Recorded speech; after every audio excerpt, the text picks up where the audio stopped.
விழுவான், நன்றி சொல்லுவான். அதற்கு இயேசு சொல்லுகிற வார்த்தை, இந்த சமாரணி அல்லாமல் வேறு ஒருவன் இல்லையோ, மற்ற 9 பேர் எங்கே? அங்கேயும் மிக சிறப்பிடத்தை இயேசுவால் சமாரியர்கள் பெற்றுக்கொள்வதாக நாம் பார்க்கிறோம். ஆனால் இயேசுவின் பார்வையில் சமாரியர்கள் ஒரு சிறப்பான இடத்துல இயேசு வைத்திருந்தாலும், அன்றைக்கு ஆண்டவர் இயேசு வாழ்ந்த காலத்திலும் சரி, ஆண்டவர் இயேசு வந்து இந்த மன்னகத்தில் பிறப்பதற்கு முன்பும் சரி, சமாரியர்கள் யூதர்களின் பார்வையில் அவர்கள் எப்படிப்பட்டவர்கள் தெரியுமா? எப்படிப்பட்டவங்க? இப்போ இங்கே இருக்கு இல்லையா, இந்த ஹை கிளாஸ், லோ கிளாஸ், இந்த கேஸ்ட் நமக்கு தெரியும். உயர்ந்து தாழ்வு எல்லா வகையிலும் பிரிப்பார்கள் நாம் வாழும் சமூகத்தில். அன்றைக்கு சமாரியர்களை யூதர்கள் அப்படிதான் பார்த்தார்கள். இவர்கள் தீண்டத்தகாதவர்கள், தாழ்த்தப்பட்டவர்கள், இவர்கள் நம்மிடையிலிருந்து ஒதுக்கப்பட்ட இனம், அவர்களோடு பேசக்கூடாது, பழகக்கூடாது, உறவு வைத்துக் கொள்ளக்கூடாது, அவர்கள் தொட்ட பொருளை நாமும் தொடக்கூடாது. இப்படி வைராகியத்தோடு இருந்தவர்கள் தான் யூத இனம் சார்ந்த மக்கள். அதில் குறிப்பாக வரலாற்றிலே நாம் பார்க்கிறோம், கிமு கிறிஸ்து பிறப்பதற்கு முன் 721 ஆண்டில் யூதர்களுக்கும் சமாரியர்களுக்கான அந்த பகை ஆரம்பமாகிறது. குறிப்பாக அசிரிய படையெடுப்பிற்கு விளைவாக நாம் பார்க்கிறோம். அந்த படையெடுப்பிற்கு பிறகு யூதர்களின் ஒரு பகுதி மக்கள் வடநாட்டில் அவர்கள் குடியேறுகிறார்கள். நார்த் சைடில் போய் என்ன பண்ணுறாங்கன்னா, அவங்க வந்து குடியேறி அங்கே தங்கள் வாழ்வை வாழ ஆரம்பிக்கிறார்கள். அந்த இடத்துல என்ன செய்கிறாங்கன்னா, அங்கே வாழுகின்ற மக்களோடு திருமணம் செய்து கொள்கிறார்கள். அதை கலப்பு திருமணம் சொல்றோம் இல்லையா? அவர்கள் இனத்தை விட்டு இன்னொருவரோடு உறவு வைத்து திருமணம் செய்து கொள்ளக்கூடிய வாழ்க்கை, அது கலப்பு திருமணம் என்று சொல்லிவிடுவார்கள். இதை செய்கிறார்கள் யாரு? யூத மக்கள் யூத மக்கள் போய் வடநாட்டிலே குடியேறி அங்கே வாழ்ந்த மக்களோடு திருமணம் செய்து அங்கே உறவுகளாக மாறி வாழ்வை வாழ ஆரம்பிக்கிறார்கள். இப்படி வாழ்வதனால அவர்கள் சமாரியர்களாக, அந்த வாழும் இடங்களுக்கு சமாரியர்களாக இவர்களும் மாறி போகிறார்கள். சமாரியர்கள் யார் பெரும்பான்மையானவர்கள் என்றால் யூதர்களாய் இருந்தவர்கள் முன்பு. ஆனால் இங்கே வந்து கலப்பு திருமணம் செய்து அவர்கள் யூதர்களின் பார்வையில வெறுப்பை சம்பாதித்து கொண்டு விட்டார்கள். அவர்கள் ஒதுக்கப்பட்ட இனமாக மாறிவிட்டார்கள். அப்படி இருக்கும்போதுதான் இந்த வெறுப்புணர்வானது அவர்களின் மத்தியிலே தொடர்ந்து நீடித்து கொண்டே இருந்தது. அப்போ என் இனத்தை சார்ந்தவராக நீ முன்பு இருந்தாலும் இப்ப நீ யார் கிடையாது, என்னுடைய இனம் சார்ந்த நபர் நீங்க கிடையவே கிடையாது.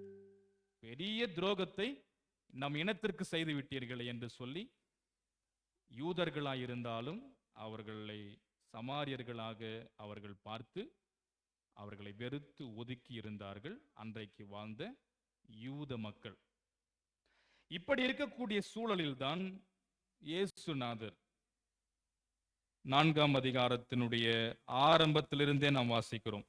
முதல் 4 வசனத்தில் நம்முடைய சிந்தனை பகுதி 5வது வசனத்திலிருந்து முதல் 4 வசனங்கள் நாம் படிக்கும் போது நமக்கு தெரியும், யோவானை பார்க்கிலும் இயேசு அநேகரை சீஷராக்கி ஞானஸ்நானம் கொடுக்கிறார் என்று பரிசேயர் கேள்விப்பட்டதாக ஆண்டவருக்கு தெரிய வந்தபோது ஆண்டவர் என்ன செய்கிறார் என்றால், அந்த யூதேயாவை விட்டு மறுபடியும் கலிலேயாவுக்கு போனார். கலிலேயா பகுதி என்பதும் ஒடுக்கப்பட்ட மக்கள் இருக்கக்கூடிய ஒரு முக்கிய இடம். யூதேயா என்று சொல்லும் போது அவர்கள் நாங்கள் பெரியவர்கள், முதன்மையானவர்கள், பெரும்பான்மை, நாங்கள் ரொம்ப ஹை கிளாஸ் என்று கருதக்கூடியவர்கள். அங்கேதான் இந்த பரிசேயர்கள் எல்லாம் இருக்கிறார்கள். சதுசேயர்கள், வேதப்பாரர்கள் எல்லாரும் இருக்கிறார்கள். இங்கே இயேசு யோவானை விட அநேகரை தன் வசப்படுத்தி சீடராக்குகிறார், ஞானஸ்தானம் கொடுக்கிறார் என்று அவர்களுக்குள் ஒரு பேச்சு போகும்போது இந்த செய்தி இயேசு கேட்டு யூதேயாவை விட்டு மறுபடியும், அப்படின்னா அங்கிருந்து தான் என்ன பண்றாரு, இந்த இடத்துக்கெல்லாம் வராரு, திரும்பவும் கலிலேயாவை நோக்கி இயேசு பயணத்தை மேற்கொள்ள ஆரம்பிக்கிறார். 3வது வசனத்துல தெளிவாக சொல்லப்படுகிறது, ஞானஸ்தானம் கொடுத்தவரோ இயேசுவல்ல, மாறாக அவர் சீஷரே. அவருடைய சீடர்கள் இக்காரியத்தை செய்தார்கள். அப்போ இயேசு தன் சீடர்களோடு இணைந்து யூதேயாவை விட்டு, யூத இன மக்கள் வாழும் இடத்தை விட்டு கலிலேயாவை நோக்கி பயணப்படுகிறார். இந்த யூதேயாவிலிருந்து கலிலேயா போவதற்கு மிக குறுகிய அல்லது மிக லெகுவான எளிதான பயணம் எந்த வழி என்றால், எந்த வழி தெரியுங்களா? சமாரியா வழியாக போவதுதான் ரொம்ப சுலபமான வழி. இப்ப நம்ம இங்கிருந்து ஆம்பூருக்கு போறோம்னா, இல்ல வாணிபடிக்கு போறோம்னா எப்படி போவோம்? இப்ப இப்படி போயிட்டு இந்த பக்கம் வழி இருக்குல்ல, மாராப்பட்டு பிரிட்ஜு போயிட்டு அப்படியே வந்து இந்த சம்பந்திக்கு ரூட் இருக்குல்ல, அப்படியெல்லாம் போயிட்டு அப்படியே உதயந்தரம் போயிட்டு அப்படி சுற்றி வாணிபடிக்கு வருவோமா? இந்த ஃப்ளைஓவர் இருக்குல்ல, செகண்ட் ஃப்ளைஓவர் கிட்ட நம்ம போகணும், பைபாஸ் போகணும் அப்படின்னா என்ன பண்ணுவோம்? இங்கே வண்டியை பிடிச்சி இல்லாத வண்டியை எடுத்துட்டு நேராக ஒரே ரூட்டாக பயணப்படுவோம். இப்படி சுற்றினெல்லாம் யாரும் போக மாட்டோம். ஸோ சமாரியா இடம் என்பது இப்படிதான், இந்த வழியில் போவது லெகு. ஸோ இந்த இடம் யூதேயா அப்படின்னு வச்சுங்களேன், வாணியம்படி வந்து கலிலேயா பகுதி அப்படின்னு வச்சுங்க, இடையில் இருக்கின்ற ஒரு ஊர் தான் சமாரியா. ஸோ இந்த வழியாக போவது மிக மிக சுலபம். ஆனால் யூதர்கள் என்ன செய்வாங்கன்னா அப்படி போக மாட்டாங்க, ஏன்னா அவங்கள பிடிக்காது அவங்களுக்கு. ஆகையினால இப்படி சுற்றி கொண்டுதான் தலை சுத்தி, அது மாதிரி தலை சுத்தின்னு போற மாதிரி சுத்தின்னு தான் போவாங்க. அவர்களோடு பேச மாட்டார்கள். அவர்கள் வழியாக கூட, அவர்கள் வாழும் இடம் பக்கம் கூட அவர்கள் தலை வைத்து படுக்க மாட்டார்கள். இப்படி மிகவும் மோசமான எண்ணத்தோடு இருந்தவர்கள் யூத இன மக்கள். இப்படி இருக்கும்போதுதான் இயேசு நம்முடைய சிந்தனை பகுதியில் நாம் பார்க்கிறோம் 4வது வசனத்துல, அவர் சமாரியா வழியாய் போக வேண்டியதா இருந்தபடியால் சீகார் என்ற சமாரிய ஊருக்கு அவர் வருகிறார். சீகார் என்று சொல்லக்கூடிய ஒரு சமாரியாவில ஒரு இடம், ஒரு ஊர். அந்த இடத்திற்கு இயேசு வந்தார். அப்ப இயேசு ஒரு யூதனாய் இருந்தும் அவருடைய இன மக்கள் எல்லாரும் இந்த சமாரியரை ஒதுக்கி வெறுக்கக்கூடியவர்களாய் இருந்தாலும் இயேசு அவர்கள் கட்டி வைத்திருந்த அந்த பெரிய சுவரை உடைக்கிறார். அந்த ஊருக்குள் இயேசு நுழைந்து விட்டார் என்று நாம் பார்க்கிறோம். நம் வாழ்க்கையிலும் நம்மை இப்படி யாராவது வெறுத்து ஒதுக்கி இருந்தால் இயேசு நம் இடையே வந்து நுழைவார். அவர் வருவார். அங்கே அவர் நுழைகிறார். நுழைந்த பிறகு நாம் பார்க்கிறோம் 5வது வசனத்துல, யாக்கோபு தன் குமாரன் யோசேப்புக்கு கொடுத்த நிலத்தருகே இருந்தது அந்த ஊர். அங்கே யாக்கோபின் கிணறு ஒன்று இருந்தது. இந்த கிணத்தை வந்து யாக்கோபு விலைக்கு வாங்குறார். நாம் திருமறையில நாம் பார்க்கிறோம். ஆதியாகமம் 33ஆம் அதிகாரம் 19வது வசனத்துல நீங்க அப்புறம் வாசிச்சீங்க. ஆதியாகமம் 33:19. அந்த இடத்தை வாங்குகிறார் யாக்கோபு. அங்கே கிணறை அவர் ஏற்படுத்துகிறார். அது நம்ம திருமறையில் பல இடங்கள் இருக்கும். நிறைய இடத்துல வந்து அவர் கிணற்றை உருவாக்குவார் தண்ணீருக்காக. அங்கே கிணறு இருக்கிறது. இயேசு பிரயாணத்தினால் களைப்படைந்தவராய், இப்ப ரொம்ப சோர்வுற்று களைப்படைந்து அந்த கிணற்று அருகே வந்து உட்காருகிறார்.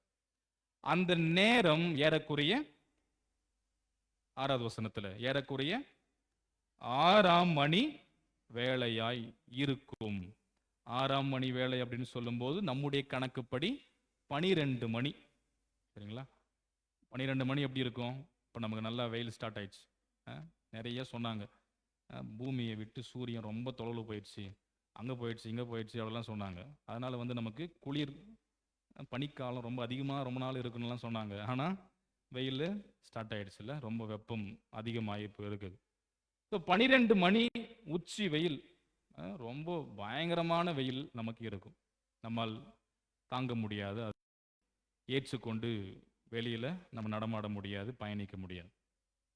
ஸோ அப்படிப்பட்ட ஒரு 12 மணி வேளையில் இயேசு இந்த பிரயாண களைப்படைந்து அந்த கிணற்றருகே உட்காருகிறார்.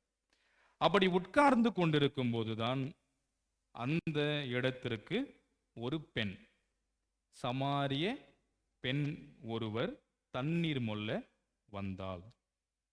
இயேசு அவளிடம் தாகத்திற்கு தா என்று கேட்கிறார். தண்ணீர் மொல்ல அவர் வருகிறார். இன்னும் தண்ணியே மொல்லல. ஆனா எடுப்புல இயேசு உரையாடலை ஆரம்பிக்கிறார், தாகத்திற்கு தா என்று சொல்லி. இப்படி கேட்ட மாத்திரத்துல அந்த பெண் சொல்லுகிறார்கள். என்ன சொல்றாங்க? வாசிங்க 8வது வசனம், 9வது வசனத்தை வாசிங்க. ம் ம் ம் யூதர் சமாரியரோடு உறவாடுவது இல்லை. நீர் ஒரு யூதன், நான் ஒரு சமாரிய பெண். என்னிடம் நீ தாகத்திற்கு தா என்று கேட்பது எப்படி? நமக்கு தான் என்ன கிடையாது, ஒட்டும் உறவும் கிடையவே கிடையாது. நீங்க வந்து என்கிட்ட இப்படி கேட்குறீங்களே என்று இந்த பெண்ணும் ஒரு வெறுப்பு நிலையில் தான் பேசுகிறார். ஏன்னா லூக்கா நற்செய்தியில நம்ம வாசிக்கிறோம். லூக்கா 9ஆம் அதிகாரம் 52, 53 வாசிங்க. லூக்கா 9, 52, 53.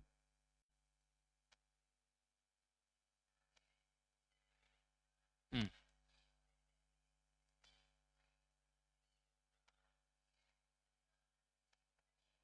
ம் ம் அவர் எருசலேமுக்கு போக வேண்டி இருப்பதினால சமாரிய ஊரில இயேசுவுக்கு என்ன செய்யல? இடம் கொடுக்க அவர்கள் மறுத்து விட்டார்கள். இப்போ இயேசு அந்த இடத்துல தங்கறதுக்கு ரொம்ப இன்ட்ரெஸ்டா இருக்கிறார். ஆனால் அவர்கள் இடம் கொடுக்கவில்லை சமாரியர்கள். காரணம், நீ எங்க போறீங்க? நீங்க எருசலேமுக்கு போறதுனால இடம் அவருக்கு மறுக்கப்பட்டதாக நாம் பார்க்கிறோம். இப்படி ரொம்ப இவங்களும் வைராக்கியமா இருக்கிறாங்க. நீங்க அந்த அளவுக்குன்னா நாங்களும் அதுக்கு மேல அப்படின்ற மாதிரி சமாரியர்களும் ரொம்ப வைராக்கியத்தோடு அவர்கள் இருந்ததாக நாம் பார்க்கிறோம். அப்ப இந்த பெண் இயேசுவை தெளிவாக அடையாளம் காணுகிறார். ஏன்னா இயேசுவினுடைய உடை, அவருடைய தோற்றம் எல்லாமே அவர் யூதர் என்பதை வெளிக்காட்டுகிறது.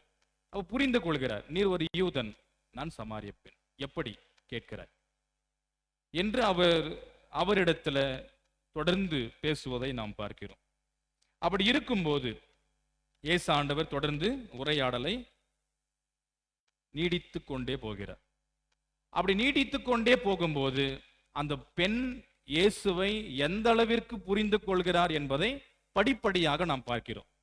முதலாவது நாம் இங்கே பார்க்கும்போது நாம் வாசித்த அந்த வசனத்தில் 9ஆம் வசனத்தில் நீர் யூதன் அப்படின்னு ஆரம்பிக்கிறார். நீர் யூதன், நான் சமாரிய பெண், வாய்ப்பே இல்லை. இன்னொரு புறம் அவர்கள் வாழ்ந்த காலத்துல ஒருபோதும் பெண்கள் ஆண்களோடு பொது வெளியில பேசக்கூட முடியாது. திருமணமான பெண்ணோடு ஒருவர் பேச வேண்டும் என்றால் அந்த பெண்ணோடு கணவர் உடன் இருக்க வேண்டும். பயங்கர ஸ்ட்ரிக்டா ஃபாலோ பண்ணார்.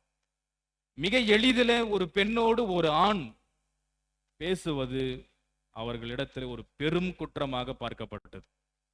அப்படி இருக்கும்போது இந்த பெண் நீர் யூதர் என்று அவரை சற்று தள்ளி வைத்து அவர் பேசுவதை நாம் பார்க்கிறோம். தொடர்ந்து இயேசு பேசிக்கொண்டே இருக்கும்போது அவர் சொல்லுகின்றார், ஜீவ தண்ணீரை கொடுத்திருப்பார் என்று சொல்றார். 10வது வசனத்துல, தாகத்திற்கு தா என்று உன்னிடம் கேட்கிறவர் இன்னார் என்று நீ அறிந்திருந்தால் நீ அவரிடம் கேட்டிருப்பாய், அவர் உனக்கு ஜீவ தண்ணீர், the life giving water, வாழ்வை அருளும் தண்ணீரை அவர் உனக்கு வழங்கியிருப்பாரே. இப்படி ஒரு உரையாடல் போகும்போது உடனே அந்த பெண் என்ன சொல்றாங்கன்னா 11ஆம் வசனத்துல ஐயா, அதுல எப்படி இருக்கு உங்க மொழிபெயர்ப்புல? ஆண்டவரே அப்படின்னு ஆரம்பிக்கிறான். இந்த மொழிபெயர்ப்புல ஐயா, ஆண்டவரே என்று அவர்கள் அடுத்தபடி மேல் ஏறுகிறார்கள். முதலாவது நீர் யூதர் அப்படின்னு தள்ளி வைக்கிறாங்க. ஆனால் அவர் ரொம்ப அழகாக தண்ணீர் மொல்ல வருகிற அந்த பெண்ணிடத்துல இந்த உரையாடலை தொடர்ந்து கொண்டு போகும்போது, நீ நிச்சயம் அந்த வாழ்வை அருளும் தண்ணீரை அவரிடமிருந்து பெற்றுக்கொள்வாய், பேசுகிறவர் இன்னார் என்று நீ அறிந்திருந்தால் அப்படின்னு பேசிட்டே இருக்கும்போது ஐயா, ஆண்டவரே என்று அடுத்த படி மேலேறுகிறார். நாம் தொடர்ந்து அந்த பகுதியில் சிந்தித்துக் கொண்டே இருக்கும்போது எங்கிருந்து அந்த வாழ்வை அருளும் தண்ணீர் கிடைக்கும்? முள்ளுகிறதற்கு உம்மிடம் ஒன்றுமில்லை, கிணறும் ஆழம். அப்படி இருக்கு, எங்கிருந்து உமக்கு ஜீவ தண்ணீர் கிடைக்கும்? அது எங்களுடைய பிதா, எங்களுடைய மூதாதையர், எங்களுடைய தந்தையாக வர்ணிக்கப்படுகின்ற யாக்கோபை விட நீர் பெரியவரோ? அவர் தான் எனக்கு இந்த கிணத்தை கொடுத்தார். அவரும் அவருடைய பிள்ளைகளும் அவர் மிருகங்களும் இதுல குடித்ததுண்டே. நாங்களும் என்ன பண்றோம்? அதனுடைய தொடர்ச்சியாக இந்த கிணற்றிலிருந்து எங்களுக்கு வேண்டிய தண்ணீரை நாங்கள் எடுத்து பருகி கொண்டு வாழ்வை நடத்தி கொண்டிருக்கிறோம். எப்படி வாழ்வை அருளும் தண்ணீர் கிடைக்கும்? ஒண்ணுமே கிடையாது உங்ககிட்ட. கிணறும் ஆளும் முல்ல குடம் பாத்திரம் எதுவும் இல்லை. இப்படி சொல்லி கொண்டே இருக்கும்போதுதான் இயேசு தொடர்ந்து பேசிக்கொண்டே இருக்கிறார். 13-14 வசனத்துல இயேசு, இந்த தண்ணீரில் குடிக்கிற எவனுக்கும் மறுபடியும் தாகம் அடைவான், நான் கொடுக்கும் தண்ணீரை குடிக்கிறவனோ ஒரு காலம் தாகம் அடையான், நான் அவனுக்கு கொடுக்கும் தண்ணீரில் அவனுக்குள்ளே நித்திய ஜீவனுக்கு ஏதுவான ஊறுகின்ற ஊற்றாகும் என்று சொல்லுகின்றார்.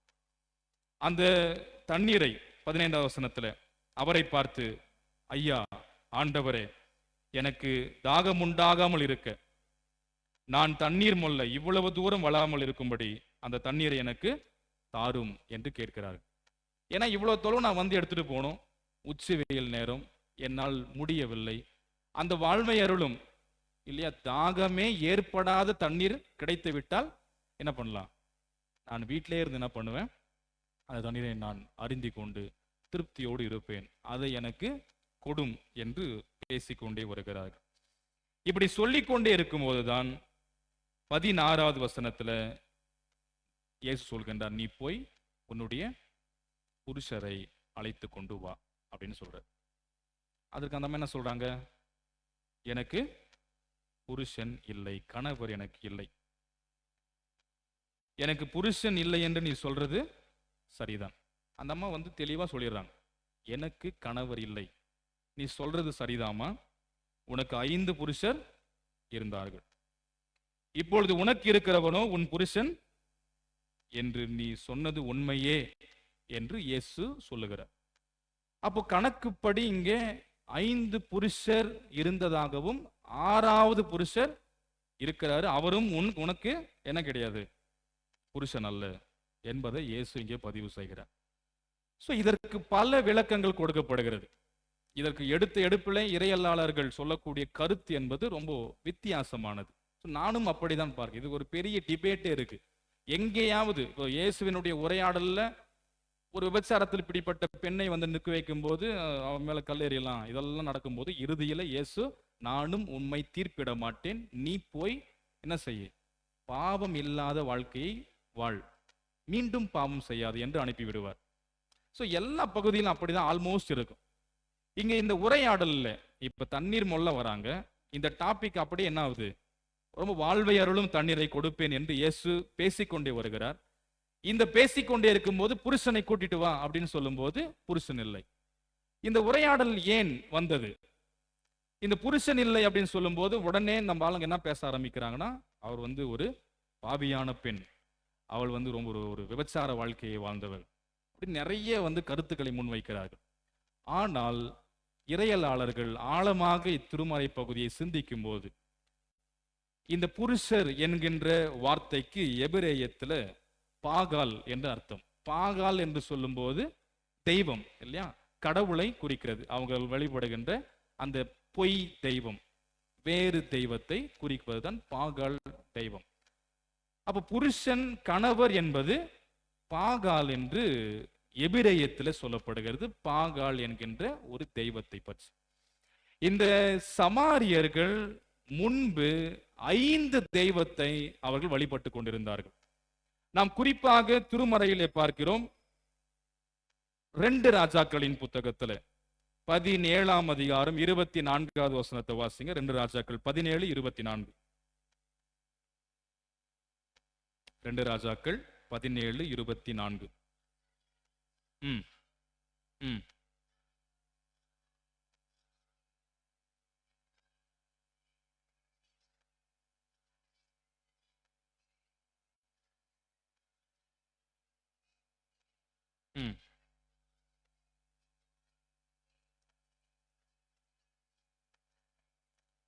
ரெண்டு ராஜாக்கள் 17:24.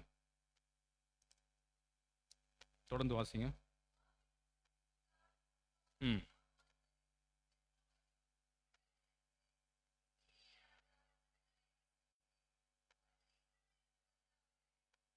போதும்.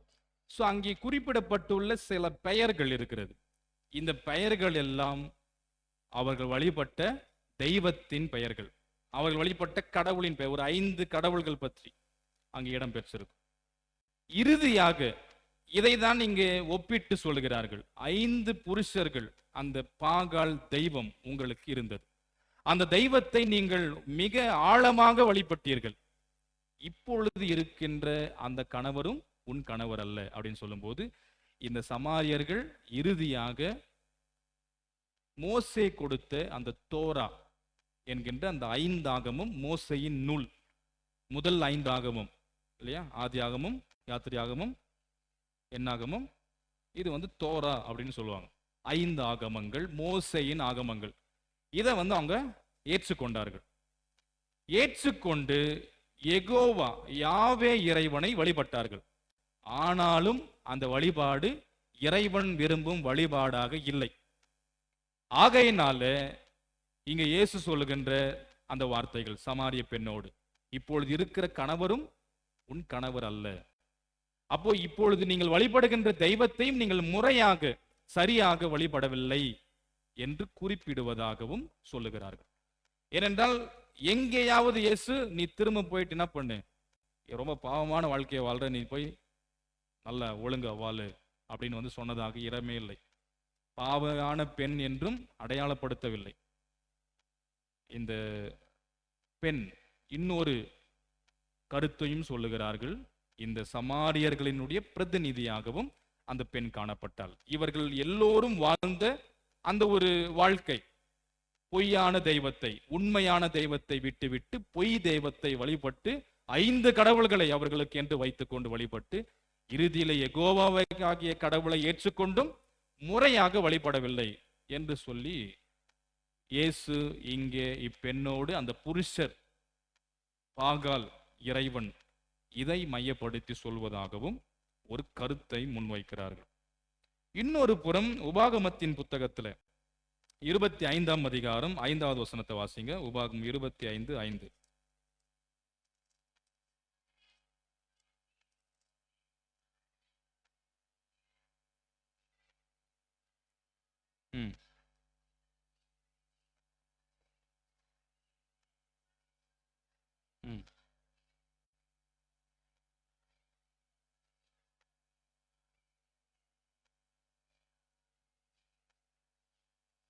ஓகே, இது லேவியருடைய ஒரு சட்டம். இப்போ திருமணமாகி கணவர் இறந்து விட்டால் அந்நியரோடு திருமணம் செய்து கொள்ளாமல் அந்த குடும்பத்தில் இருக்கின்ற சகோதரர்களோடு அந்த பெண் திருமணம் செய்து கொள்ள வேண்டும் என்கிற ஒரு சட்டம் அன்றைக்கு இருந்தது.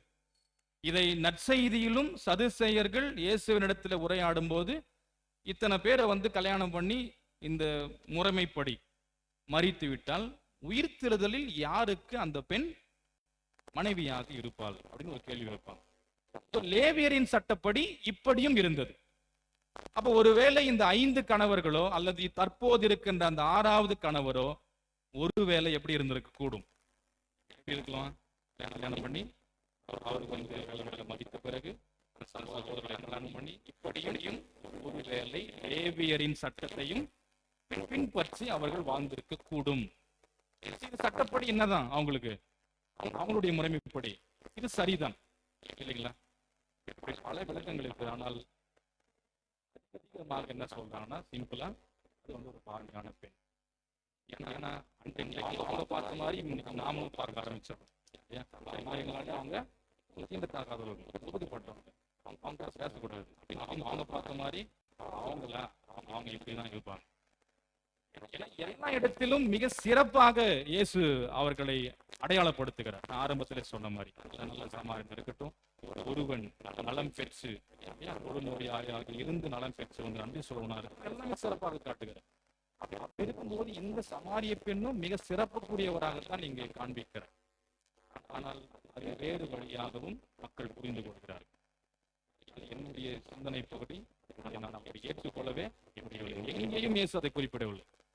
அப்ப இந்த உரையாடல் போய்கொண்டே இருக்கும் போதுதான் நாம் தொடர்ந்து பார்க்கிறோம் நம்முடைய சிந்தனை பகுதியில யோவான் நற்செய்தி 5ஆம் அதிகாரத்துல கடைசியாக நாம் பார்க்கிறோம் 19வது வசனத்துல அந்த பெண் அவரிடம் சொல்லுகிறார், நீர் தீர்க்கதரிசி அப்படின்றார்.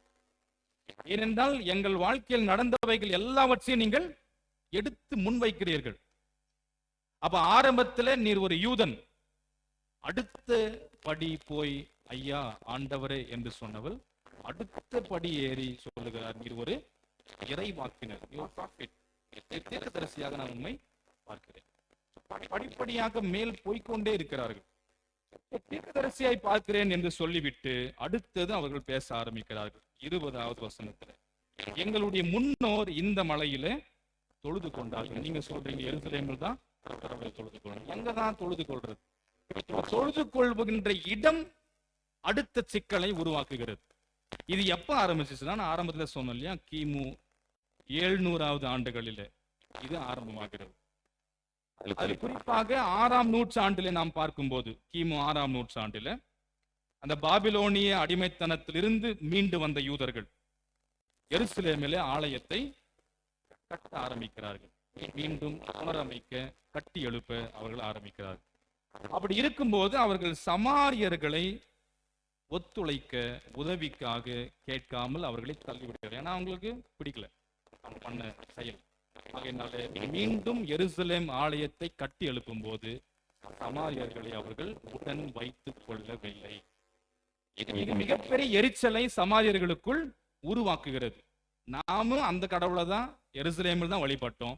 ஆனால் நாம் இங்கே வந்து குடியேறின பிறகு நம்மை இவர்கள் ஒதுக்குகிறார்களே என்று அவர்கள் வெறுப்பை ஆரம்பிக்கிறார்கள். அப்படி இருக்கும்போது இந்த கெரிசிம் அப்படின்னு சொல்லக்கூடிய ஒரு மலை, அங்கே இறைவனுக்கு ஆலயத்தை சமாரியர்கள் கட்டி கொண்டார்கள். எருசலேமில் ஒரு ஆலயம் இருக்கிறது, இறைவன் இருக்கக்கூடிய இடமாக அது கருதப்பட்டது. ஆனால் இன்னொரு புறம் சமாரியர்கள் இவர்கள் இடம் கொடுக்கவில்லை, ஆலயத்தை மீண்டும் கட்ட எங்களை சேர்த்து கொள்ளவில்லை என்று சொல்லி இந்த கெரிசீமில் என்ன செய்யறாங்க, ஆலயத்தை இவர்களுக்கு என்று கட்டிக் கொள்கிறார்கள் சமாரியர்கள். இப்படி கட்டி கொண்ட பிறகு நாம் பார்க்கிறோம், தொடர்ந்து யூதர்கள் மிகவும் கோபம் அடைகிறார்கள், எரிச்சல் அடைகிறார்கள். இறுதியில அந்த கெரிசீமில் இருக்கக்கூடிய கோயிலை தகர்த்து போடுகிறார்கள். யூதர்கள் சமாரியர்களுடைய கோயிலை தகர்த்து போடுகிறார். இது மீண்டும் சமாரியர்களுக்கு மிகப்பெரிய கோபத்தையும் எரிச்சலையும் உண்டாக்கினது. அப்படி இருக்கும்போது அவர்கள் மிகவும் வெறி செயலோடு என்ன செய்யறாங்கன்னா, இந்த பெரிய ஏரோது கூட இணைந்து அவர்கள் என்ன செய்யறாங்கன்னா, ஒரு புதிய ஆலயத்தை அவருடைய துணை கொண்டு அந்த எருசலேமில் கட்ட ஆரம்பிக்கிறார். இப்படி இவர்கள் கட்டுகிறார்கள், இவர்கள் தகர்த்து போடுகிறார்கள், மீண்டும் கட்டி நிற்க வைத்து விட்டார்கள். குறிப்பாக இயேசு வாழ்ந்த நாட்களில், இயேசு மிகவும் இளைஞராக இருக்கும் போது சமாரியர்கள் என்ன பண்றாங்கன்னா, ஒரு முறை எருசலேமில் போயிட்டு மனித எலும்புகளை எருசலேம் ஆலயத்துல போடுறாங்க. அது அவர்களுக்கு ஒரு மிகப்பெரிய தீட்டுப்பட்டதாக மாறிவிடுகிறது. இது வரலாறுல சொல்லப்படுகின்ற விஷயங்கள். மாறி மாறி இவங்களுக்குள்ள பகை போய்கொண்டே இருக்கிறது. வழிபாட்டு தலங்களில மிகப்பெரிய சிக்கல் இவங்களுக்குள்ள இருக்கிறது. இந்த பெண் கேட்கிறார், நாங்கள் எங்கே வழிபடுவது? நீங்க சொல்றீங்க எருசலேமில், நாங்கள் இங்கே எங்கள் இறைவனை சமாரியர்களாகிய நாங்கள் இந்த கெரிசீம் மலையில எங்களுக்கு என்று கோயிலை கட்டி நாங்கள் வழிபடுகிறோம். சொல்லும் போதுதான் இயேசு சொல்லுகின்ற உண்மையான வழிபாடு எது என்பதை இயேசு தொடர்ந்து சொல்லுகிறார். 22வது வசனத்துல, என்னை நம்பு, காலம் வருகிறது, அப்பொழுது நீங்கள் பிதாவை தொழுது கொள்வது இந்த மலையிலோ எருசலேமிலோ அல்ல என்று சொல்லிவிட்டு 23 சொல்லுகின்றார். காலம் வருகிறது, அது வந்தும் ஆயிற்று, அப்பொழுது மெய் பக்தர் யாவரும் பிதாவை ஆவியிலும் உண்மையிலும் தொழுது கொள்வர். அதான் ஆரம்ப ஜபத்துல சொல்லும் போது பல நேரங்களில் பயன்படுத்தும், நாங்கள் ஆவியோடும் உண்மையோடும் உண்மை தொழுது கொள்ள அருள் தாரும். ட்ரூத் அண்ட் ஸ்பிரிட் என்று ஆங்கிலத்தில் சொல்லப்படும். ஆண்டவரை ஆவியோடும் உண்மையோடும் தொழுது கொள்ள வேண்டும். நாம் தொடர்ந்து படிக்கும் போது கடவுள் ஆவியாய் இருக்கிறார், அவரை தொழுது கொள்கிற நாமும் ஆவியோடும் உண்மையோடும் தொழுது கொள்ள வேண்டும். கடவுள் இதைதான் விரும்புகிறார் அப்படின்றதாவும் அங்க இயேசு சொல்றார். கடவுள் விரும்பும் உண்மையான வழிபாடு என்ன அப்படின்னா, ஆவியோடும் உண்மையோடும் கடவுளை தொழுது கொள்வது. நாம் என்ன நினைக்கிறோம்னா, எந்த இடத்தில் போய் கடவுளை தொழுது கொள்றது அப்படி நம்ம சூஸ் பண்றோம் இல்லையா? அந்த சர்ச் இல்ல அந்த சர்ச்சுக்கு போகணும், இந்த சர்ச் இல்ல இந்த சர்ச்சுக்கு போகணும், இந்த இடம் தான் அந்த இடம் தான் பிக்ஸ் பண்ணிக்கிறோம்ல. எந்த இடம்ன்றதெல்லாம் மேட்டரே கிடையாது. அதனால நாம இருக்கிற இடத்துல நமக்கு ஆலயம் இருக்கா, இங்க இறைவன் இருக்கிறார், எங்கேயும் இறைவன் இருக்கிறார், இதுக்குள்ளதான் அப்படின்னு கிடையாது, எல்லா இடங்களிலும் இறைவன் இருக்கிறார். நாம் இணைந்து தொழுது கொள்வதற்காக இப்படி நாம் ஆலயத்தை கட்டி அமைத்து நாம் வைத்திருக்கிறோம். அப்போ அவர்கள் இடத்தை முதன்மைப்படுத்தினார்கள். எருசலேமா கெரிசீம் மலையா, எங்கே நாங்கள் தொழுது கொள்வது? இயேசு தெளிவாக சொல்லுகிறார், இடம் முக்கியம் அல்ல, யாரை தொழுது கொள்கிறோம் என்பதுதான் ரொம்ப முக்கியம். நாம் ஆவியான கடவுளை தொழுது கொள்கிறோம், அதுதான் முக்கியம். எப்படி தொழுது கொள்கிறோம் என்கின்ற முறை அடுத்த நிலையில மிக முக்கியமானது. யாரை தொழுது கொள்கிறோம், எப்படி தொழுது கொள்கிறோம். இப்படி எல்லாம் தொழுகை இப்ப எப்படி ஆகி போச்சு. இப்ப நாம என்ன பண்றோம், ரொம்ப சிஸ்டமேட்டிக்கா நமக்குன்னு ஒரு ஹிம்னல் இருக்கு, ரொம்ப அழகான பாடல்கள், ரொம்ப திருமறை அடிப்படையை கொண்டு எழுதப்பட்ட ஞான பாடல்கள், கீர்த்தனை பாடல்கள் எல்லாமே பைபிள் பேஸ்டு தான் அந்த ஓல் ஹிம்னலும், இல்லையா? நாம் அதை என்ன பண்றோம்? வழிபாட்டு முறைமை இருக்கிறது, எப்படி நாம் இறைவனை வழிபட வேண்டும் என்கின்ற அந்த பிகினிங் டு எண்ட், இல்லையா? ஆரம்பத்திலிருந்து முடிவு வரை நமக்கு அதில் அழகாக கொடுக்கப்பட்டிருக்கு. ஸோ இப்படிதான் ஒரு முறையோடு, முறையற்ற அல்ல. இப்படி என்ன பண்றாங்க? நல்லா பாட்டு பாடி, இல்லை நல்லா இப்போ ஒரு லைட் செட்டிங் எல்லாம் பண்றாங்க, பார்த்துருக்கீங்களா? சில இடத்துல டிஸ்கோ லைட் மாதிரி, பார்த்துருக்கீங்களா? அதெல்லாம் ரொம்ப விரும்புறாங்க நம்ம மக்கள். அதிலும் இளைஞர்கள் அப்படி ஈடுபாடை அதில் கொடுக்குறாங்க. நல்லா ரொம்ப ஆட்டம் பாட்டம் கொண்டாட்டம் மாதிரி, இல்லையா? அப்படியே லைட்ஸ் எல்லாம் போட்டு அப்படியே ஆஃப் பண்ணி எரிய வச்சு, இதெல்லாம் வந்து என்ன ஆகுது? இன்ட்ரெஸ்ட் ஆகுது. அப்புறம் ஹாப்பியாக வந்து குதிக்கணும், ஆடணும், கை தட்டணும், டான்ஸ் ஆடினா இதெல்லாம் என்ன பண்ண கடவுள் விரும்புகிறார் என்றும் சொல்லுகிறார். ஸோ பல நிலைகளில் இங்கே வழிபாடு என்பது ஒவ்வொரு இடத்தை சார்ந்து ஒவ்வொருவரும் இப்படிதான் என்று போகிறார்கள். அது எப்படி நாம் ஏற்றுக்கொள்ள முடியும்? இறைவன் இங்கே திருமறை சொல்லுகின்ற முக்கிய சத்தியம், நாம் ஆண்டவரை ஆவியோடும் உண்மையோடும் வழிபட வேண்டும், ஒரு முறையாக வழிபட வேண்டும். அந்த முறையற்ற நிலையில வழிபாடு அமையவே கூடாது. ஆகையினாலேத்தான் நீங்கள் யெகோவாவாகிய கடவுளை வழிபட்டாலும் சரியாக புரிந்து கொண்டு வழிபடவில்லை என்பதை தான் இயேசு முன்வைக்கிறார்.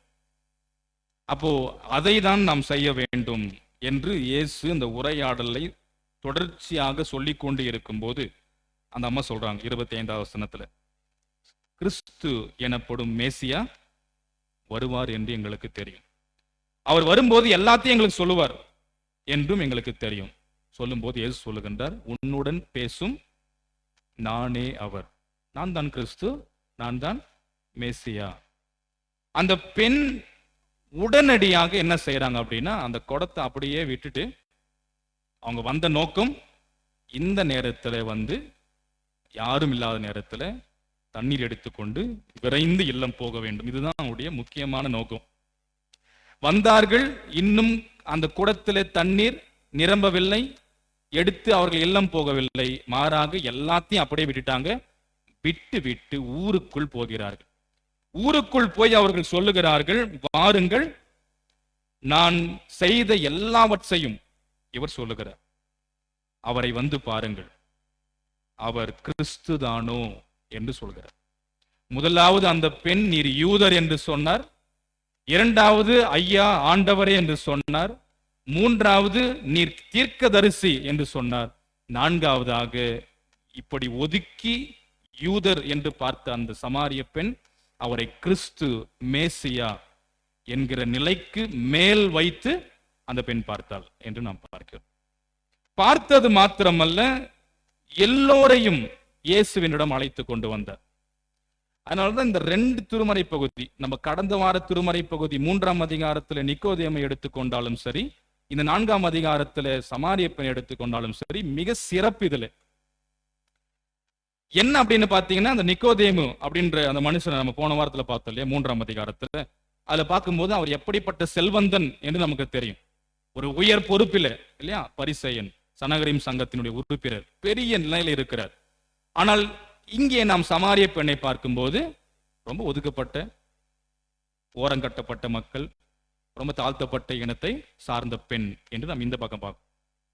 மீண்டும் 3ஆம் அதிகாரத்தில் நிக்கோதேமை எடுத்து பார்க்கும்போது அவருக்கு பெயர் இருக்கிறது இல்லையா, நிக்கோதேமு பெயர்.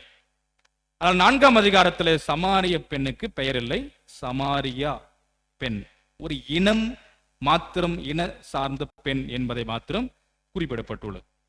மூன்றாவதாக நாம் பார்க்கிறோம், இந்த நிக்கோதேமு இரவிலே இயேசுவை சந்திக்க வந்தார். அப்படித்தானே? இரவிலே இயேசுவை சந்திக்க ரகசியமாக வந்தார். 4ஆம் அதிகாரத்துல இயேசு பட்ட பகலிலே, உச்சி வெயில் நேரத்தில் இந்த பெண்ணை இயேசு சந்தித்தார், அணுகினார். இவர்தான் பேச ஆரம்பிக்கிறார். அங்க நிக்கோதேமு பேசுவார், இங்க இயேசு அந்த பெண்ணோடு பேசுகிறார். 4ஆவதாக நாம் பார்க்கிறோம், அது ரொம்ப சிறப்புக்குரியது. 4ஆவதாக நாம் பார்க்கும்போது, நம்ம கடந்த வாரத்தில் நான் சொன்னேன், ஒரு 3 இடங்களில் நிக்கோதேமு பற்றி சொல்லப்பட்டிருக்கும். அந்த 3ஆம் அதிகாரம், 7ஆம் அதிகாரம், 19ஆம் அதிகாரத்தில். இந்த 3 இடங்களில் நிக்கோதேமு இயேசுவோடு ஒரு நல்ல, ஒரு இணக்கமான உறவை வளர்த்து கொண்டே போகிறார் இல்லையா. 7ஆம் அதிகாரத்தில் நம்ம படிக்கும்போது நமக்கு தெரியும், அவருக்காக, இயேசுக்காக பரிந்து பேசுவார். 19ஆம் அதிகாரத்தில் இயேசு மரித்த பிறகு அநேக நறுமண பொருட்களை இயேசுவுக்காக கொண்டு வரார், அவருடைய உடலிலே பூசுவதற்காக.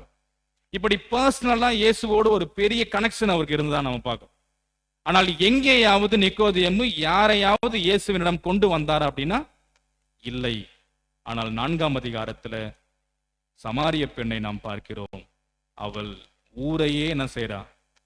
இயேசுவிடம் கொண்டு வரா. வாங்க வந்து பாருங்க, அவர் கிறிஸ்து தானோ, நாம் எதிர்பார்த்து காத்திருக்கிற மேசியா இவர்தான் இருக்குமோ, வந்து பாருங்கள் என்று அழைக்கிறார். அப்படி அழைத்த மாத்திரத்தில் எல்லோரும் வருகிறார்கள், எல்லோரும் இயேசு அண்டையில் வருகிறார்கள். இப்ப அந்த 31 நமக்கு சிந்தனை பகுதியில் சொன்னோம் இல்லையா, 38 வரை அதை விட்டுட்டு 39 பாருங்க. 39, 42 வரையில எல்லோரும் இயேசுவினிடம் வந்தார்கள். குறிப்பா 39 வாசிங்க. நான் செய்த யாவற்றையும் எனக்கு இந்த பெண்ணுடைய வார்த்தையை எல்லோரும், அதில் குறிப்பாக அநேகர் அவரில் விசுவாசம் வைத்தார்கள். யாரை முன்னிட்டு? சமாரிய பெண்ணை முன்னிட்டு, அவள் சொன்ன சாட்சியங்களை முன்னிட்டு அநேகர் இயேசுவை விசுவாசித்தார்கள். 40வது வசனத்திலே சமாரியர் அவரிடம் வந்து எங்களோடு தங்கும் அப்படின்னு கேட்கிறாங்க. எங்களோடு தங்கும் என்று அவரை வேண்டிக் கொள்ள அவர் என்ன செய்யறாரு? நான் வந்ததே பெரிய விஷயம், வந்துட்டு உங்க கூட பேசுறது அதை விட பெரிய விஷயம், கூட வந்து அடுத்து ஸ்டே பண்ண சொல்றீங்களே, நியாயமா இது? எங்களுக்கு உங்களுக்கு ஒரு பெரிய கேப் இருக்கு. இயேசு பேசவில்லை. அவர் சமாரிய ஊருக்குள் நுழைகிறார், சமாரிய பெண்ணோடு பேசுகிறார், அது ஒரு பெண்ணோடு பேசுகிறார். 3வது எல்லோரும் இயேசுவை அணுகி தங்க சொல்லும் போது அங்கே தங்குகிறார். 2 நாள் தங்குகிறார். 2 நாள் தங்கிவிட்டு நாம் தொடர்ந்து பார்க்கிறோம் 41வது வசனத்துல, அப்பொழுது அவருடைய வார்த்தையின் நிமித்தம் இன்னும் பலர் நம்பினர். முதல்ல சமாரிய பெண்ணுடைய சாட்சியங்களை முன்னிட்டு அநேகர் இயேசுவை நம்பினர். இயேசு பேசுகிற வார்த்தைகளை கேட்டு இன்னும் பலர் நம்பினர். 42வது வசனத்தில் பார்க்கிறோம், அவர்கள் அந்த பெண்ணிடம் சொல்லுகிறார்கள். இப்ப கடைசி என்ன பண்றாங்க? இயேசு தங்கிட்டாரு, 2 நாள் ஆயிடுச்சு, அவர் சொல்ற வார்த்தைகள் எல்லாம் கேட்டு இன்னும் ஆழமாக விசுவாசம் வைத்தார்கள். 42ல, இனி நாங்கள் நம்புவது உன் பேச்சின் நிமித்தம் அல்ல, மாறாக நாங்களே கேட்டோம், இவர் மெய்யாகவே உலக இரட்சகர் என்று தெரிந்து கொண்டோம் என்றார்கள். சமாரிய பெண் பேச்சின் நிமித்தம் நாங்கள் நம்பவில்லை. இறுதியாக சொல்றாங்க, நாங்கள் ஆழமாக புரிந்து கொண்டோம் இயேசுவை, இவர்தான் மேசியா, இவர்தான் கிறிஸ்து, இவர்தான் இரட்சகர், மீட்பர். அதுதான் முக்கியம் இல்லையா? இப்ப நாங்க ஐயர் இருக்கிறோம், ஊழியக்காரங்க எல்லாம் இருக்கிறாங்கன்னா எங்க பேச்சை நம்ப வேண்டிய அவசியம் இல்லை. இங்க திருமறை, அதான் ஏற்கனவே பலமுறை சொல்றேன் இல்லையா, திருமறை என்ன சொல்லுதோ இதை நம்பினால் போதும், வேற எதையும் நம்ப வேண்டிய அவசியம் இல்லவே இல்லை. நாங்கள் திசை திருப்புவதுதான், நீங்கள் போகின்ற பாதையிலிருந்து உங்களை திருப்பி இறைவன் பக்கமாக அழைத்து கொண்டு வருவதுதான் எங்களுடைய முக்கிய கடமை. அதை சமாரிய பெண் செய்தாள். அவளும் வந்து, இப்படி பண்ணிட்டீங்க பாத்தீங்களா, நான் தானே உங்களை கூட்டினு வந்தேன் அவர்கிட்ட, என் பேச்ச நம்பலன்னு சொல்லிட்டு நீங்க இப்படி சொல்றது தப்பு இல்லையே, எப்படி அது சரி கிடையாது அப்படின்னு அவங்க பேசல.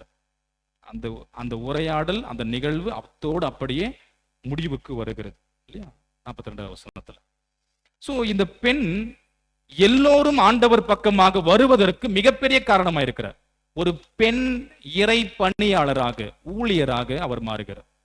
பெயர் இடம்பெறாத, பெயர் சொல்லப்படாத, ஒதுக்கப்பட்ட இனம் சார்ந்த, இப்படிப்பட்ட பல நிலைகளில் இருக்கக்கூடிய அந்த ஒரு சமாரிய பெண் அநேகர் இயேசு அண்டையிலே வந்து ஆண்டவரை இரட்சகர் என்று நம்பி ஏற்றுக்கொள்வதற்கு மிகப்பெரிய காரணமாக அவர்கள் மாறினார்கள் என்று நாம் பார்க்கிறோம். ஆகையினாலே அன்புக்குரியவர்களே, நம்முடைய வாழ்க்கையிலும் நாமும் குறிப்பாக இந்த தவ நாட்களில் நாம் இருக்கும்போது, இந்த பெண்கள் தினத்துல இந்த பெண் ஒரு சிறப்பான பாடமாக பெண்களுக்கு மாத்திரமல்ல, நம்ம எல்லாருக்கும் அவர்கள் இருக்கிறார்கள். அவர்கள் எப்படி இயேசுவை படிப்படியாக ஆழமாக புரிந்து இறுதியிலே கிறிஸ்து மேசியா என்பதை அறிந்து கொண்டார்களோ, நாமும் இந்த தவ நாட்களிலே ஆண்டவரை படிப்படியாக ஆழமாக அவரை புரிந்து கொண்டே போக வேண்டும். அதற்கு ஒரு அற்புதமான காலம் இது. அடுத்தது நம்முடைய வாழ்க்கையினுடைய நிலைகளை ஆண்டவர் புரிந்திருக்கிறார். நாம் எப்படி வாழ்கிறோம் என்பதை புரிந்தவர் தான் அந்த பெண்ணோடு அப்படி பேசுகிறார். அவருடைய கடந்த கால வாழ்க்கையை பற்றி, அது இனம் சார்ந்த வாழ்வாகவும் சொல்லப்படுகிறது. எல்லாவற்றையும் அவர் நுட்பமாக உள்ளூர உணர்ந்து இயேசு பேசுவதை நாம் நம்மை பற்றி நன்கு அறிந்தவர் ஆண்டவராகிய இயேசு கிறிஸ்து. இறுதியிலே அந்த தண்ணீர், வாழ்வை அருளும் தண்ணீரை இந்த பெண் இறுதியில பெற்றுக் கொள்கிறார்கள். அந்த கிறிஸ்து தான் வாழ்வை அருளும் நீர், தண்ணீர். I am the life giving water என்று இயேசு சொல்வார். அவர் தான் வாழ்வை அருளக்கூடிய தண்ணீர். பழைய ஏற்பாட்டில் அதை நாம் பார்க்கிறோம். குழம்பினார்கள், சோதித்தார்கள், முறுமுறுத்தார்கள். இயேசு அங்கே ஆண்டவராகிய கடவுள், வார்த்தையாக இருக்கிற இயேசு. நாம் அந்த நிகழ்ச்சியில பார்க்கிறோம். யாத்திராகமம் 17ஆம் அதிகாரத்துல மோசே கிட்ட சொல்ற அந்த ஓரேப்பு மலையில போய் நில், உனக்கு முன் அங்கே நிற்பேன். அங்கிருந்து தண்ணீர் அவர்களுக்கு பெருக்கெடுத்து ஓடுகிறது. ரொம்ப சிறப்பான பகுதி அது. இப்படி நாம் ஒருபோதும் ஆண்டவருக்கு கசப்புணர்வை ஏற்படுத்தக்கூடாது. அங்கே இஸ்ரேல் மக்கள் அப்படிதான் செஞ்சாங்க. அதுதான் சங்கீதத்திலும் சங்கீதக்காரன் சொல்றாரு, அவர்கள் செய்தது போல நீங்கள் செய்யாதீங்க அப்படின்றார். கடவுளை அவர்கள் அப்படி சோதித்தது போல நீங்க சோதிக்காதீங்க. ஒருபோதும் நாம் கடவுளுக்கு கசப்புணர்வையோ வெறுப்பையோ ஏற்படுத்துகிறவர்களாய் இல்லாமல், நம்மை நன்கு அறிந்தவர் ஆண்டவர் இருக்கிறார், நம்முடன் இருக்கிறார். வாழ்வை அருளும் தண்ணீரை, அதாவது நம்முடைய தேவைகளை சந்திக்கிற ஆண்டவர் இருக்கிறார் என்கிற நம்பிக்கையோடு நாம் வாழ வேண்டும். இப்படி வாழ்ந்து அந்த உண்மை தெய்வத்தை ஆவியோடும் உண்மையோடும் என்றும் வழிபட்டு, சரியான முறையிலே வழிபட்டு, அநேகரை ஆண்டவர் பக்கம் அழைத்து வருகின்ற கருவிகளாய், பணியாளர்களாய் ஆண்டவருக்கு என்று நாம் வாழ்ந்தால் நிச்சயம் ஆண்டவர் நம்மை மென்மேலும் ஆசீர்வதிப்பார். இதை புரிந்து இத்தவ நாட்களை பயன்படுத்தி கொண்டு வாழ்வோம். ஆண்டவர் நம்மை ஆசீர்வதிப்பாராக. ஆமென். எல்லா புத்திக்கும் மேலான கர்த்தருடைய தெய்வீகமான சமாதானம் நம் இருதயங்களையும் சிந்தனைகளையும் கிறிஸ்து இயேசுவுக்குள் பக்குவப்படுத்தி காப்பாராக. ஆமென். நம்ம அவர் எழுந்து நின்று சோதர் விளையத்தை பாடும்.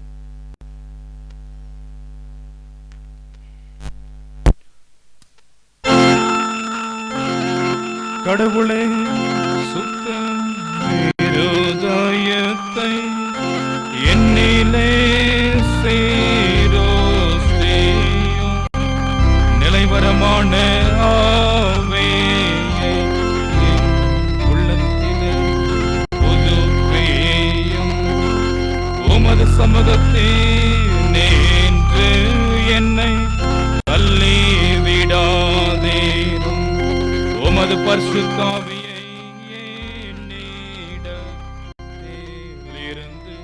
எடுத்துக்கொள்ளாதேரும், உமது இரட்சணிய சந்தோஷத்தை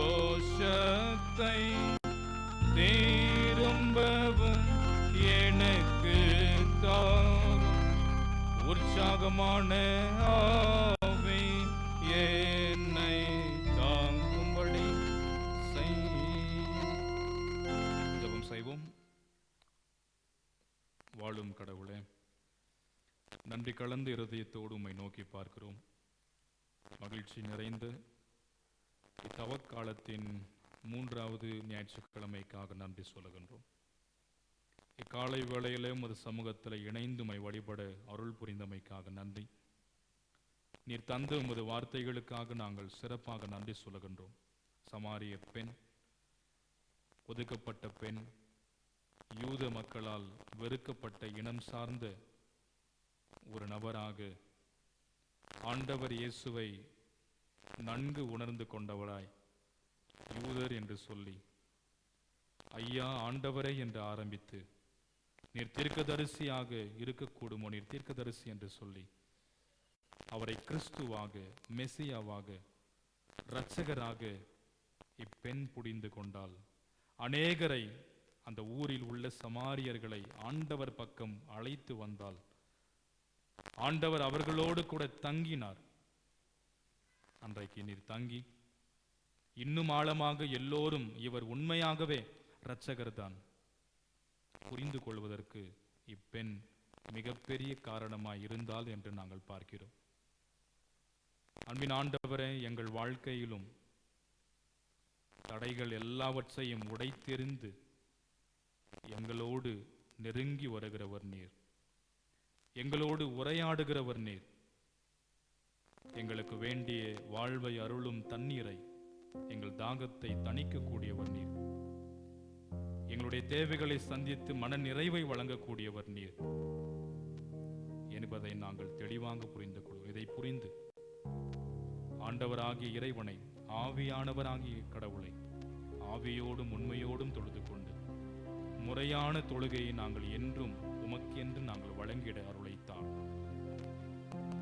ஆழமாக உம்மை புரிந்து எல்லோரையும் உம்மண்டை அழைத்து வருகிற கருவிகளாய் நாங்கள் இருக்க நீர் எங்களுக்கு துணை புரிந்தவர்.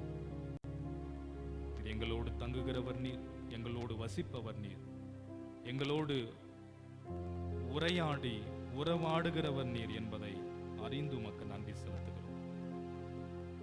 இப்படி வாழுகின்ற வாழ்வு எங்களுக்கு மிகப்பெரிய ஆசீர்வாதத்தின் வாழ்வு. இத்தவ நாட்களை பயன்படுத்தி ஆண்டவரோடு ஒரு அற்புதமான உறவை வளர்த்துக்கொள் அருளைத்தார்.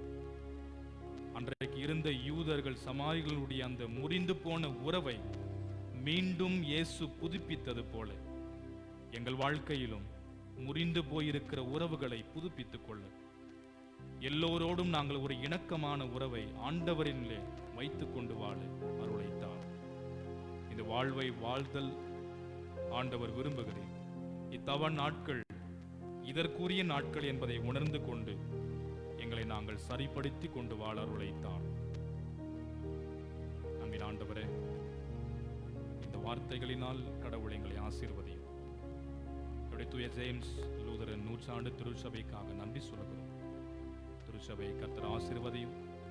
பொறுப்பாளர்களை, துணை பொறுப்பாளர்களை, மூப்பன்மார்களை, ஆலோசகர்களை, மாதர்கள், வாலிப சகோதர சகோதரிகள், சிறு பிள்ளைகள், பெரியவர்கள், வயதான மக்கள், திருச்சபையின் அனைத்து விசுவாச குடும்பத்தினரை, கோயில் பிள்ளையும் ஆசீர்வதி. முன்னாள் பொறுப்பாளர்களை ஆசீர்வதி. நன்மை நாளை, கிருபை நாளை அனைவரையும் முடிசூட்டி காத்துக்கொள். படிக்கிற, வேலை செய்கிற மக்களை ஆசீர்வதிக்கிறார். குறிப்பாக பொது தேர்வுகளை எழுதி கொண்டிருக்கிற அன்பு பிள்ளைகளை கர்த்தர் ஆசீர்வதி. இந்த கிருபை தம் பிள்ளைகளோடு நிறைந்திருக்கட்டும். இந்த வாரத்திலும் 10ஆம் வகுப்பு பொது தேர்வை சந்திக்க போகிற, எதிர்கொள்ள போகிற பிள்ளைகளையும் கர்த்தர் ஆசீர்வதி. மிக சிறப்பாக இன்றைய நாள் அகில உலக மகளிர் தினமாக அனுசரித்துக் கொண்டிருக்கும் போது உலகமெங்கும் இருக்கின்ற எல்லா மகளிர்களை, மாதர்களை கர்த்தர் ஆசீர்வதியும். மிக சிறப்பாக எங்களுடைய திருச்சபையில் உள்ள அனைத்து மாதர்களையும் கர்த்தர் ஆசீர்வதி. பெண்களை கடவுள் உம் திருப்பணிக்கு என்று பயன்படுத்தினவராயிருக்கிறேன். இன்றைக்கு நாங்கள் சிந்தித்த திருமறையிலும் பெண்ணுடைய இந்த மிகப்பெரிய சிறப்புமிக்க திருப்பணியை நாங்கள் புரிந்து கொள்கிறோம். இப்படி பெண்கள் பல நிலைகளிலே உயர்ந்து போகவும், பல ஆசீர்வாதங்களை பெற்றுக்கொள்ளவும் கடவுளாக இறைவன் வேண்டிய அனைத்து கிருபைகளையும் நீர் ஈந்தருள வேண்டும் என்று நாங்கள் தாழ்மையோடு வேண்டிக் கொள்கிறோம். நல்லாண்டவரை, இரக்கமுள்ள பிதாவே, இவ்வேளையிலும் சுகவினத்தோடு பலவீனத்தோடு இருக்கிற தம்முடைய மக்களை கண்ணோக்கி பாரும், ஆற்றல் படுத்தும், சுகப்படுத்தும். இந்த வார நாட்களிலே நடைபெற போகின்ற திருச்சபையின் ஊழியங்கள், சிறப்பு வழிபாடுகளை கர்த்தர் ஆசீர்வதியும். இந்த வார நாட்களிலும் பிறந்த நாள், திருமண நாள், விசேஷ நாட்களை காணப்போகிற மக்களை கண்ணோக்கி பார். புதிய ஆண்டு தம்முடைய மக்களுக்கு வளமாய் ஆசீர்வாதமாய் அமைந்திட வேண்டும் என்று வேண்டிக் கொள்கிறோம். இந்த வழிபாட்டிலும் ஆண்டவரை, இசைக்கருவிகளின் ஊடாக பாடல்களை பாடி திருவசனங்களை நடத்தி கொடுத்து வாசித்து இருக்கிற எல்லோரையும் கர்த்தர் ஆசீர்வதி. அனைவருடைய கிருபை தங்கியிருக்கட்டும். சமூக ஊடகத்தின் வழியாகவும் இவ்வழிபாட்டில் அநேக மக்கள், ஆயிரக்கணக்கான மக்கள், வெளிநாட்டில் இருக்கக்கூடிய மக்கள், எங்களிடையே வாழுகின்ற எல்லா மக்களும் ஆண்டவரை இவ்வழிபாட்டில் இணைந்து உம்மை தொழுது கொள்வதற்கு ஏற்பாடுகளை செய்து வழிநடத்தி கொண்டிருக்கிற வாலிப பிள்ளைகளையும் கர்த்தர் ஆசீர்வதி. ஆண்டவரே, இந்த சமூக ஊடகத்தின் வழியாக இந்த வழிபாட்டில் இணைந்திருக்கிற தம்முடைய மக்களையும் கண்ணோக்கி பாரும். அவர்களையும் நீர் ஆசீர்வதித்தருள வேண்டும் என்று நாங்கள் மிகுந்த தாழ்மையோடு வேண்டிக் கொள்கிறோம். ஆண்டவரை, இரக்கமுள்ள பிதாவே, இவ்வேளையிலும் எங்களுடைய தேசத்திற்காய், இந்திய தேசம், தமிழ்நாடு, திருப்பத்தூர் மாவட்டம், செங்கலிகுப்பம் ஊராட்சியை, ஆட்சியாளர்கள், தலைவர்கள், மக்களை ஆசீர்வதி. ஊராட்சியை, ஊராட்சி மன்ற தலைவர், துணைத் தலைவர், பொறுப்பில் உள்ள யாவரையும், ஊர் நாட்டாமை, துணை நாட்டாமை, பொறுப்பில் உள்ள எல்லோரையும், ஊர் மக்களையும் ஆசீர்வதிக்கிறார். ஒளிபெருக்கின் வழியாகவும் இந்த வார்த்தைகளை கேட்டு இந்த வழிபாட்டில் இணைந்திருக்கிற மக்களையும் ஆசீர்வதியும். அருகாமையில் இருக்கிற பள்ளிக்கூடத்தையும், மருத்துவமனையும் ஆசீர்வதியும். எல்லா தேசங்களையும் கர்த்தர் கண்ணோக்கி பார். ஆண்டவரை தொடர்ந்து போர் நடைபெற்று கொண்டிருக்கிற இந்த தேசங்களை கர்த்தர் கண்ணோக்கி பார். அமெரிக்க தேசம், இஸ்ரேல் தேசத்தையும், ஈரான் தேசத்தையும், ஆண்டவரே வளைகுடா நாடுகளையும் கர்த்தர் கண்ணோக்கி பார். பாதிப்பிற்குள்ளாயிருக்கிற நாடுகளில் வாழுகிற மக்களுக்கு அமைதியை, சமாதானத்தை கடவுள் கொடு. அநேகர் மரித்திருக்கிறார்கள், காயமடைந்திருக்கிறார்கள். இதை உணர்ந்து ஆண்டவரை விரைவாக இந்த போர் முடிவுக்கு வர நீர் கிருபை செய்ய வேண்டும் என்று, அருள் புரிய வேண்டும் என்று வேண்டிக் கொள்கிறோம். நல்ல ஆண்டவரை, இரக்கமுள்ள பிதாவே, இந்த நேரத்திலும் எல்லா திருச்சபைகளுக்காய் செபிக்கிறோம். மிக சிறப்பாக இயேசுலூசா திருச்சபைக்காக, சபை சங்கங்களுக்காக, வட்டங்களுக்காக, திருச்சபைகள், 1000 பேர் மக்கள், சபை பொறுப்பாளர்கள், விசுவாச குடும்பங்கள், ஆண்டவரை இருக்கிற அனைத்து ஆண்டவரை நிறுவனங்கள், பள்ளிக்கூடங்கள், மருத்துவமனைகள், ஸ்தாபனங்கள், இறையல் கல்லூரி யாவற்றையும் கர்த்தர் ஆசீர்வதித்தருள வேண்டும் என்று செபிக்கிறோம். உமது இறையரசை கட்டியெழுப்பக்கூடிய கருவிகளாகவே நாங்கள் அனைவரும் தொடர்ந்து செயல்பட நீரே துணை புரிய வேண்டும் என்று நாங்கள் தாழ்மையோடு வேண்டிக் கொள்வோம். ஆண்டவரே, இன்றைய நாளிலும் ஆண்டவரை பிற்பகல் நேரத்தில் நடைபெற போகின்ற அந்த வேத வினா போட்டியை கர்த்தர் ஆசீர்வாதமாய் மாற்றிக்கொடும். மாலை பொழுதும் நடைபெற போகின்ற திடப்படுத்தல் வகுப்பையும், ஆண்டவரே ஞாயிறு பாடசாலையையும் கர்த்தராகிய இறைவன் நீர் ஆசீர்வதித்தருள வேண்டும் என்று நாங்கள் தாழ்மையோடு வேண்டிக் கொள்வோம். கிருபையினால் எங்களை எடைக்கட்டி காத்துக்கொள்ளும், ஆசீர்வதியும். இயேசுவின் நாமத்தில் வேண்டிக் கொள்கிறோம் எங்கள் அன்பின் பிதாவே, ஆமென்.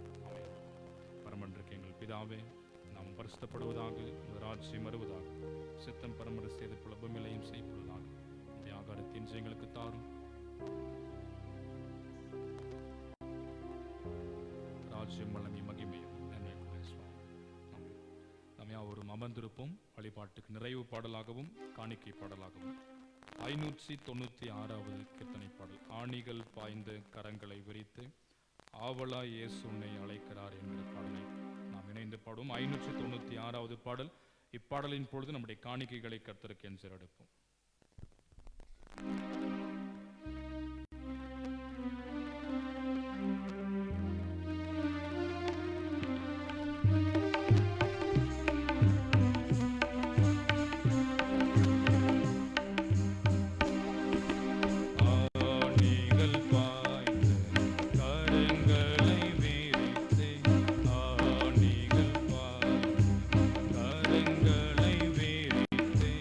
Oh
திருச்சபையினுடைய அறிவிப்பை வாசி கேட்போம்.